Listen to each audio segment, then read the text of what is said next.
ఒకసారి మళ్ళీ చెప్పండి సార్. ఇళ్ల స్థలాల వెంటనే, ఇళ్ల స్థలాల వెంటనే, ఇళ్ల స్థలాల వెంటనే, ఇళ్ల స్థలాల వెంటనే, అర్హులైన వారందరికీ, అర్హులైన వారందరికీ, అర్హులైన వారందరికీ ఇళ్ల స్థలాల వెంటనే.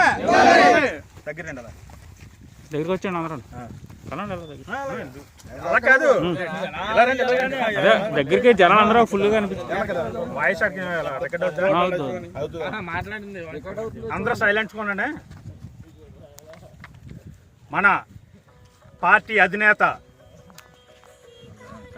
జాతీయ పార్టీ అధ్యక్షులు చంద్రబాబు నాయుడు గారి ఆదేశాల మేరకు మన ప్రీతమ నాయకులు జ్యోతుల్ నెహ్రూ గారి ఆధ్వర్యంలో మన నియోజకవర్గంలో పేదలకు ఇచ్చిన ఇళ్ల స్థలాలు వెంటనే ఇవ్వాలనే కార్యక్రమంలో భాగంగా రాజుపూడి పంచాయతీలో ఇళ్ల స్థలాల సైట్లోకి రాజుపూడి పంచాయతీ తెలుగుదేశం పార్టీ రావడం జరిగింది. ఇది రాజుపూడి పంచాయతీలో 18 ఎకరాల 9 సెంట్ల భూమిని ప్రభుత్వం తీసుకోవడం జరిగింది. ఈ భూమిలో జెండాల కింద కట్టండి కనపడతలేదు. ఈ భూమిలో రాజుపూడి పంచాయతీ జనానికి, అలాగే కృష్ణాపురం, సీతారాంపురం, వెంగేపురం పంచాయతీ లబ్ధిదారులకు ఇళ్ల స్థలాలు ఇవ్వడానికి ప్రభుత్వం నిర్ణయం తీసుకుంది. ఈ స్థలాన్ని 7-8 నెలల కిందటే తీసుకుని సైట్ లెవెలింగ్ చేయడం జరిగింది. అలాగే మన లబ్ధిదారుల లిస్టు 15/6/2020 తారీఖున ఫైనల్ జాబితా 600 చిల్లర మందితో ఫైనల్ జాబితా తయారు చేయడం జరిగింది. అంటే తయారై 6 నెలలు అవుతుంది. లబ్ధిదారుల పేర్లు కూడా తయారై 6 నెలలు అవుతుంది. కానీ ఎప్పుడు కూడా పేద ప్రజలకు ఈ స్థలాలను పంచడం జరగలేదు.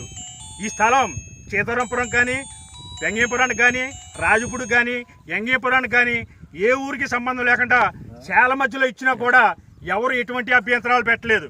ఏంటంటే పేదవారికి ఇళ్ల స్థలాలు వస్తున్నాయి కాబట్టి.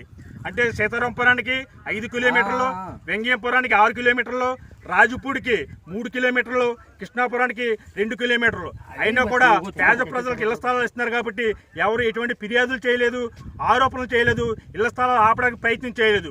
మరి ప్రభుత్వం ఎందుకు ఆపుతుంది? పేదలకు ఇవ్వకుండా ప్రజల సొమ్ముతో 6 నెలల కింద ఈ భూమిని కొనడం జరిగింది. ప్రజల సొమ్ముతో ఈ స్థలాన్ని సైట్ లెవెలింగ్ చేయడం జరిగింది.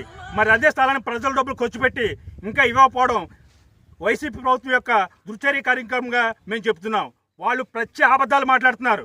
ఏంటంటే రాష్ట్రంలో కోర్టులో చంద్రబాబు నాయుడు వేసి పేద స్థలాలు లేని వారికి ఇవ్వకుండా చంద్రబాబు నాయుడు తెలుగుదేశం పార్టీ అడ్డుకుందని చెప్పడం జరుగుతుంది.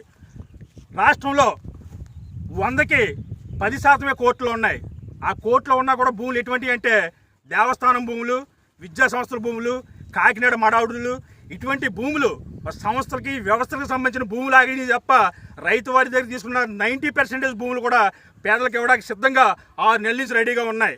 కాకపోతే ఆ ప్రభుత్వ భూములు అడ్డెట్టుకుని మొత్తం పంచకుండా తెలుగుదేశం పార్టీ ఆపుతుందని చెప్పి దుష్ప్రచారం, తప్పుడు ప్రచారం వైసీపీ పార్టీ చేస్తుంది. మామూలుగా చంద్రబాబు నాయుడుకి అడ్డి పనే ఉంది. తెలుగుదేశం పార్టీ బడుగు బలహీన వర్గాల పార్టీ, పేద ప్రజలకు ఇళ్ల స్థలాలు ఇవ్వాలని ప్రయత్నం చేసే పార్టీ. ప్రజలకు ఇళ్ల స్థలాలు ఇవ్వడానికి తెలుగుదేశం పార్టీ వ్యతిరేకం కాదు, వారు ఈ స్థలాల మీద చేసే అవినీతికే వ్యతిరేకం తెలుగుదేశం పార్టీ. వెంటనే ఈ స్థలాల్ని పేద ప్రజలకు పంచాలని చెప్పి మన ప్రీతమ నేత చంద్రబాబు నాయుడు గారు రాష్ట్ర వ్యాప్తంగా పిలుపునివ్వడం జరిగింది. రాష్ట్రంలో ప్రతి గ్రామంలో కూడా పేద ప్రజలకు వెంటనే ఇళ్ల స్థలాలు ఇవ్వాలని చెప్పి తెలుగుదేశం పార్టీ డిమాండ్ చేస్తుంది. ఆ విధంగా ఇచ్చే వరకు తెలుగుదేశం పార్టీ పోరాటం చేస్తుంది.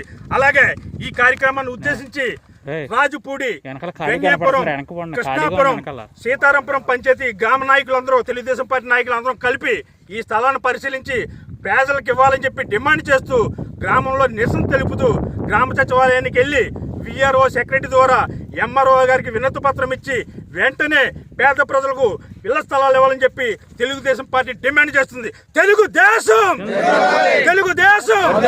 చంద్రబాబు నాయుడు నాయకత్వం, చంద్రబాబు నాయుడు నాయకత్వం, జ్యోతుల్ నెహ్రూ నాయకత్వం, జ్యోతుల్ నెహ్రూ నాయకత్వం. పేద ప్రజలకు ఇళ్ల స్థలాలు, పేద ప్రజలకు ఇళ్ల స్థలాలు, జ్యోతుల్ నాయకత్వం, నారా లోకేష్ నాయకత్వం, నవీన్ కుమార్ నాయకత్వం. తెలుగుదేశం.